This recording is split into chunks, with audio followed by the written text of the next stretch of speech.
Om Swastiastu, selamat sore, selamat berjumpa kembali di video pembelajaran mata kuliah Bangunan Hijau pada pertemuan ke-10 setelah sebelumnya minggu lalu kita sudah melaksanakan UTS.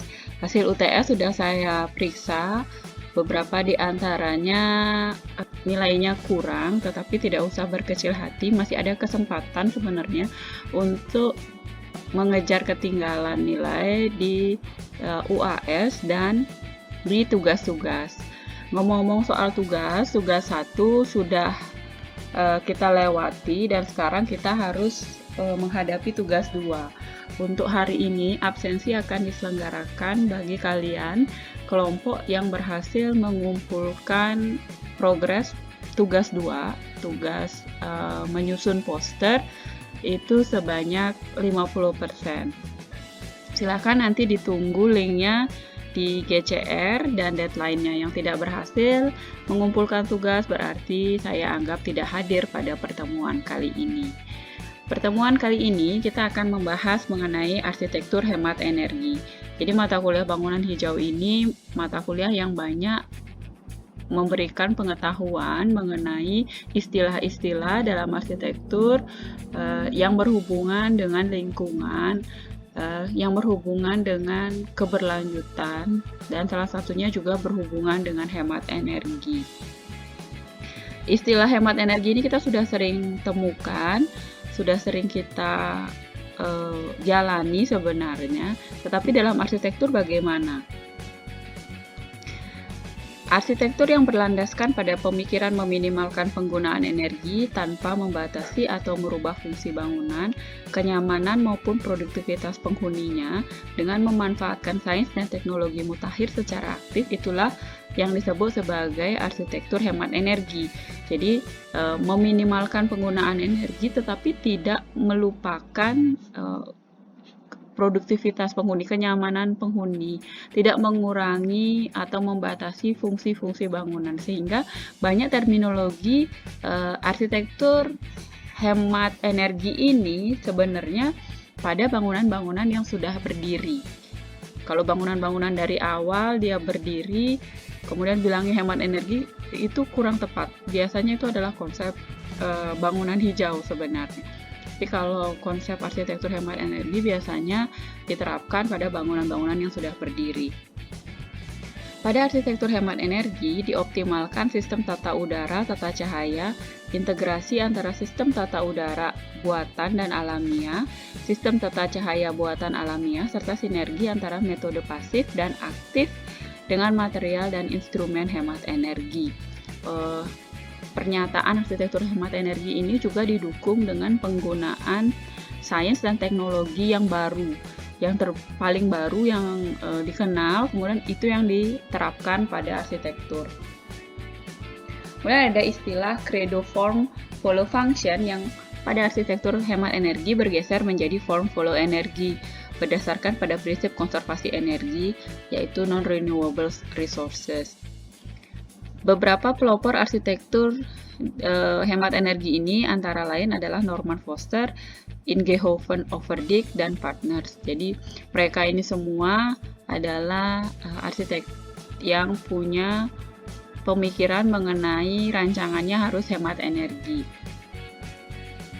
Hemat energi adalah hal yang sangat dibutuhkan saat ini karena bangunan saat ini mulai bergeser dari penghematan energi. Kaca di mana-mana sehingga di dalam tuh jadi lebih panas. Perlu AC, perlu pendingin ruangan, belum lagi pencahayaan yang karena untuk mengejar tampilan-tampilan yang estetis sampai akhirnya produktivitas pencahayaan dalam ruangan itu tidak diperhatikan. Hampir semua rancangan arsitektur saat ini mengutamakan aspek estetika tanpa menimbang dan memikirkan bahan bangunan yang dipergunakan. Semakin banyak terjadi pemborosan energi yang akan berdampak kurang baik untuk masa-masa yang akan datang. Generasi-generasi berikutnya kita ini, anak cucu kita inilah yang akan kesulitan nanti mendapatkan sumber daya yang sama ketika kita manfaatkan Di zaman kita lebih mudah mendapatkan kayu, tetapi kita maksimalkan penggunaannya sehingga anak cucu kita nggak kenal kayu misalnya. Masalah pemborosan energi secara umum sekitar 80% diakibatkan oleh manusia dan 20% disebabkan oleh faktor teknis. Kebocoran energi itu biasanya juga disebabkan oleh faktor teknis. Efisiensi energi penekanannya lebih ke demand size management, karena di masyarakat kadangkala efisiensi energi diartikan juga sebagai penghematan energi. Ya, hemat energi, hemat biaya, itu zaman saya dulu tagline-nya. Menggunakan energi secara bijaksana bukan berarti penggunaan energi harus mengorbankan kenyamanan. Misalnya membaca buku di ruang gelap hanya untuk menghemat lampu atau mematikan seluruh AC demi menghemat biaya listrik, itu juga kurang tepat. Hal ini mendesak kita sebagai manusia agar semakin kreatif menciptakan inovasi-inovasi baru demi penggunaan energi yang efisien dan bijaksana. Kriteria bangunan atau arsitektur hemat energi. Pertama, bangunan harus dilengkapi dengan peralatan yang efisien dan bahan yang tepat untuk lokasi dan kondisinya. Kalau kata-kata lokasi dan kondisi, maka dia berbeda-beda. Bahan dan peralatannya di setiap tempat, tidak ada yang sama. Bangunan harus menyediakan fasilitas dan layanan yang sesuai dengan penggunaan bangunan yang dimaksudkan. Jangan melupakan fungsi dari bangunan itu sendiri untuk menciptakan ruang bagi manusia. Jadi harus juga disediakan fasilitas dan layanan yang dibutuhkan. Ngejar hemat energi, tetapi melupakan fungsi esensi dari bangunan itu supaya tidak terjadi seperti itu. Bangunan harus dioperasikan sedemikian rupa untuk memiliki penggunaan energi yang lebih rendah dibandingkan dengan bangunan sejenis lainnya. Jadi semacam kompetisi antara arsitek-arsitek, bagaimana cara kamu bisa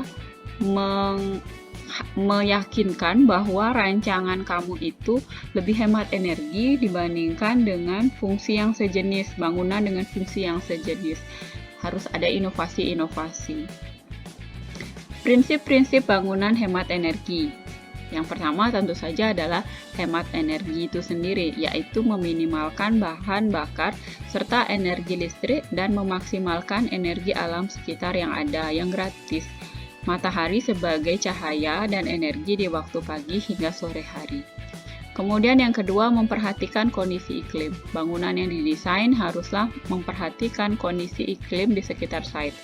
Apakah site tersebut mempunyai curah hujan tinggi atau tidak, sehingga bentukannya berbeda. Bangunan dengan site yang curah hujannya tinggi tentu berbeda dengan bangunan dengan site curah hujannya rendah. Di atap misalnya, atau di bahan bangunan. Minimizing resources, penggunaan material bangunan dengan mempertimbangkan aspek perlindungan ekosistem dan sumber daya alam. Respect for site atau tidak berimplikasi negatif terhadap kesehatan dan kenyamanan pengguna bangunan. Siapa yang menggunakan agar jangan sampai dia keluar dari bangunan kita malah tambah sakit gitu ya. Itu namanya sick building syndrome. Sepertinya sudah pernah saya sampaikan bagaimana bangunan kamu itu menciptakan orang yang sehat, tambah sehat atau kesehatannya itu tetap tidak menambah buruk. Yang kemudian yang berikutnya adalah menerapkan atau menggunakan prinsip-prinsip yang ada secara keseluruhan atau disebut sebagai prinsip holistik. Aspek-aspek bangunan hemat energi. Yang pertama adalah konsumsi sumber daya yang hemat dan efisien. Itu sumber daya yang dimaksud adalah energi, material, air, dan lahannya. Yang kedua, bagaimana dengan emisinya? Emisi di udara, air, dan tanah terkait dengan lingkungan dan kesehatan dari arsitektur tersebut. Dan yang terakhir adalah yang tidak disebutkan, seperti misalnya kebisingan atau getaran pada saat pelaksanaan dari arsitektur hemat energi ini. Contoh penerapan aspek bahan bangunan pada arsitektur hemat energi. Misalnya ada istilah retrofitting gedung. Ini adalah proses merubah ulang merombak ulang sebuah bangunan atau sebagian dari bangunan yang telah dibangun guna memaksimalkan performa gedung. Proses ini meliputi analisa kondisi gedung pada saat ini dan solusi yang memungkinkan gedung untuk beroperasi secara maksimal. Retrofitting ini juga meliputi beberapa pendekatan yang terdiri dari ilmu-ilmu yang berbeda. Contohnya adalah arsitektur. Struktur gedungnya itu dapat dirombak agar lebih efisien, misalnya dalam pemanfaatan cahaya alami. Selain itu, penempatan dinding yang strategis, langit cahaya alami di dalam ruangan. Sedangkan dari segi desain interior, penempatan furniture dan pemilihan bahan bangunan juga mempengaruhi tingkat kenyamanan penggunaan gedung. Retrofitting ini adalah kondisi ketika gedung itu dirombak untuk mencapai efisiensi energi atau hemat energi, sebagian atau seluruhnya. Gedung harus memiliki sistem operasional peralatan yang juga hemat energi, misalnya HVAC, Heating, Ventilating, and Air Conditioning, yang efisien, adanya pencahayaan alami yang maksimal, serta peralatan yang juga hemat energi. Desain gedung hemat energi membatasi lahan terbangun. Jadi lahan yang tidak terbangun biasanya lebih luas daripada lahan terbangun. Layoutnya sederhana, ya. Ruang mengalir, tidak menyulitkan untuk pencahayaan atau penghawaan alami untuk masuk. Kualitas bangunan yang bermutu, efisiensi terhadap bahan, materialnya ramah lingkungan. Atap-atap bangunan dikembangkan menjadi taman atap atau roof garden atau green roof yang memiliki nilai ekologis yang tinggi. Dengan memanfaatkan roof garden atau garden roof, maka suhu udara dipercaya akan turun, suhu udara di dalam bangunan, ya, pencemarannya berkurang dan ruang hijaunya paling tidak menjadi bertambah. Contoh tindakan yang menggunakan energi secara efisien adalah menggunakan lampu tipe Compact Fluorescent Lamp atau CFL sebagai pengganti lampu pijar yang bisa menghemat penggunaan energi hingga 40% untuk menghasilkan intensitas cahaya yang sama. Kemudian tindakan yang kedua, memperbanyak jendela di langit-langit atau skylight sehingga bisa menghindari penggunaan lampu di siang hari. Yang ketiga, menggunakan teknologi yang efisien terhadap energi. Selanjutnya, mengaplikasikan teknologi proses produksi di industri yang hemat energi. Memilih-milih bahan bangunan misalnya hanya dari pabrik-pabrik yang tidak hanya menghasilkan material yang hemat energi, tetapi juga prosesnya adalah proses hemat energi. Kemudian ada istilah Zero Energy Building. Ini adalah bangunan tanpa energi dalam artian bangunan ini tidak memerlukan energi fosil. Merupakan pemahaman tentang bangunan yang secara keseluruhan atau netnya tidak mengkonsumsi energi yang bersumber dari listrik negara PLN maupun bahan bakar fosil.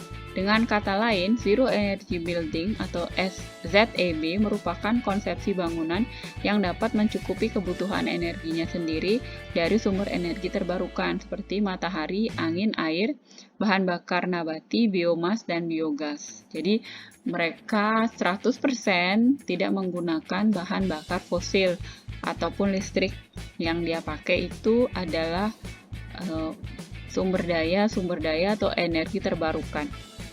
Meski demikian, mengingat beberapa sumber energi terbarukan seperti matahari dan angin sering kali bergantung pada kondisi cuaca yang kadangkala tidak mendukung konsepsi ZEB, masih dibuka kemungkinan penggunaan energi fosil pada saat-saat tertentu. Ya, ini manusia memang teknologinya masih belum bisa berlepas begitu saja dari energi fosil. Konsep ZEB lebih mengarah pada total energi yang dikonsumsi bangunan, yaitu antara sektor energi yang dikonsumsi dari PLN dan energi fosil, dan surplus energi, yaitu energi yang dihasilkan dari perangkat pembangkit energi di bangunan. Misalnya ada sel surya, atau ada baling-baling angin dan air, dan biogas. Secara keseluruhan atau net, konsumsi energi bangunan harus nol atau bahkan harus surplus. Jadi bangunannya harus menghasilkan energi lebih daripada yang dia konsumsi. Itu baru namanya konsep Zero Energy Building. Konsep CEB tidak terkait dengan energi yang digunakan pada saat pembangunan atau konstruksi dan energi yang dikandung material bangunan atau embodied energi ketika material tersebut diproduksi, tetapi lebih kepada energi operasional yang dikonsumsi bangunan persatuan waktu tertentu. Konsep CEB tidak lepas dari strategi konservasi energi bangunan yang maksimal, simultan dengan optimasi produksi energi terbarukan untuk menopang kebutuhan energi bangunan. Tanpa strategi rancangan bangunan hemat energi, konsep CEB tidak akan pernah terwujud. Jadi pasti tidak akan terwujud kalau nggak ada konsep hemat energinya. Cara termudah mengoptimalkan energi di rumah adalah mengetahui iklim kamu di rumah. Misalnya adalah pengaruh panas matahari.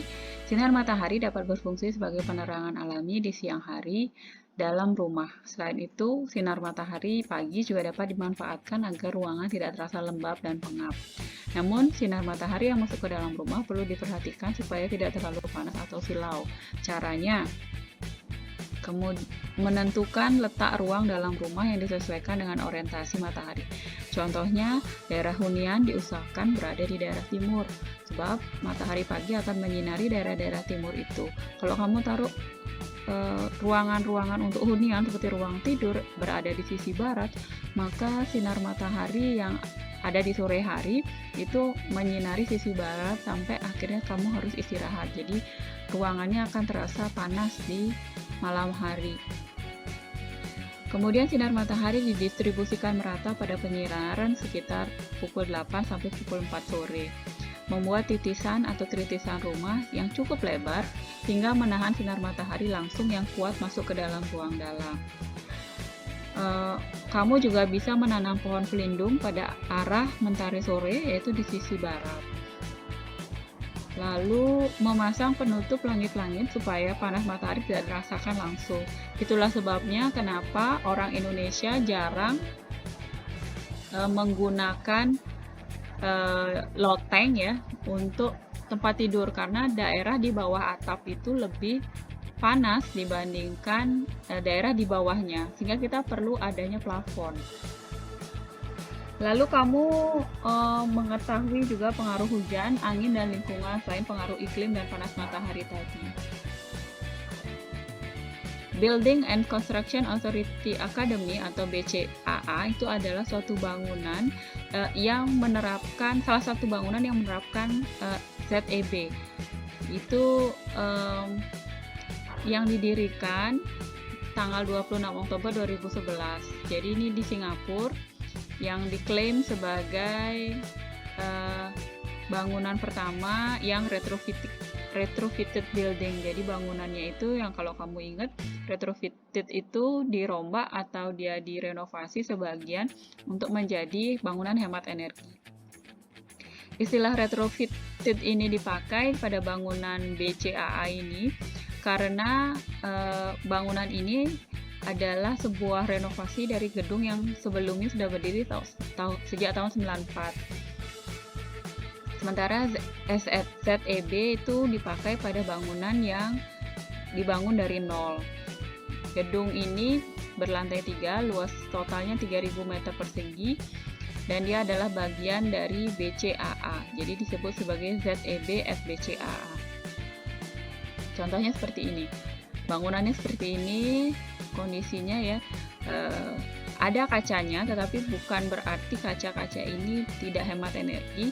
Hemat energi tetap, tapi kalau kamu manfaatkan dengan baik, ya dia akan maksimal fungsinya. Konsumsi energi terbesar pada bangunan umumnya pada aspek pengudaraan dan pencahayaan, terutama di daerah-daerah Asia Tenggara ya, termasuk Indonesia. Energi pada ZEB FBCAA itu diperoleh dari panel surya yang berada di atap, dan sisanya di atap koridor, atap karpot, dinding ruang di tangga, kanopi, serta balustrade atau pagar koridor. Energi maksimum yang diperoleh pada bulan Mei hingga September yang disimpan dan digunakan pada bulan-bulan dengan perolehan energi yang rendah. Matahari itu bersinar paling terik di bulan Mei dan September, dan sisanya itu adalah musim penghujan, jadi matahari jarang. Energi yang ada di Mei dan September itulah yang disimpan untuk dipakai di bulan-bulan selanjutnya. Perkiraan perolehan energi per tahun adalah 207 kW per hour dan diprediksi bisa disisakan sepertiga bagian paling tidak untuk disuplai ke bangunan lain di dalam kampus.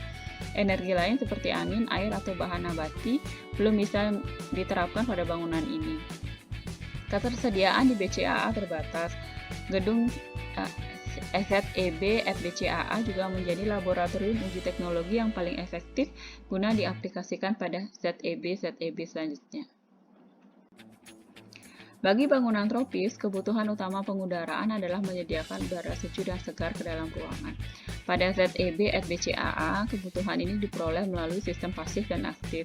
Sistem pasif meliputi penempatan pohon-pohon besar di sisi barat gedung untuk meredam masuknya sinar matahari siang dan sore.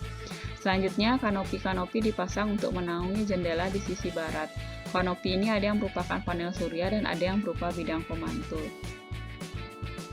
Untuk jendela, digunakan berbagai jenis kaca low emissivity yang meredam masuknya panas matahari ke dalam ruang. Cara lain guna menekan kebutuhan energi adalah sistem sensor air conditioning atau AC, otomatis menyala atau mati bergantung kehadiran manusia di dalamnya dan hanya bekerja pada suhu 24-25 derajat Celcius. Khusus ruang staff, setiap meja dilengkapi dengan outlet AC sebesar mini speaker sehingga suhu dan kecepatan angin bisa diatur sendiri-sendiri. Pada beberapa ruang yang sengaja dirancang tanpa AC digunakan ventilasi alami melalui cerobong dengan sistem stack atau cerobong. Teknik ini mampu menyediakan udara dingin 11 kali lebih banyak daripada teknik konvensional. Ilustrasinya seperti ini. Di bagian atas itu ada sel surya yang sudah diatur kemiringannya sehingga tidak mengganggu penerbangan, dan kemudian juga diatur sesuai dengan arah kedatangan matahari, menyerap energi matahari secara maksimal, dan di bawahnya sel suryanya itu seperti itu. Oke, itu demikian contoh dari penerapan bangunan hemat energi baik pada bangunan yang sudah berdiri maupun dari nol. Dan kita sudah kenal konsep Zero Energy Building, contohnya ada di Singapura, BCAA. Masih banyak lagi contoh-contoh bangunan yang bisa disebut sebagai bangunan hemat energi. Silakan nanti dicari lagi, mau dijadikan bagian dari poster kalian juga silakan. Demikian hari ini, sampai ketemu lagi. Om Santi Santi Santi Om.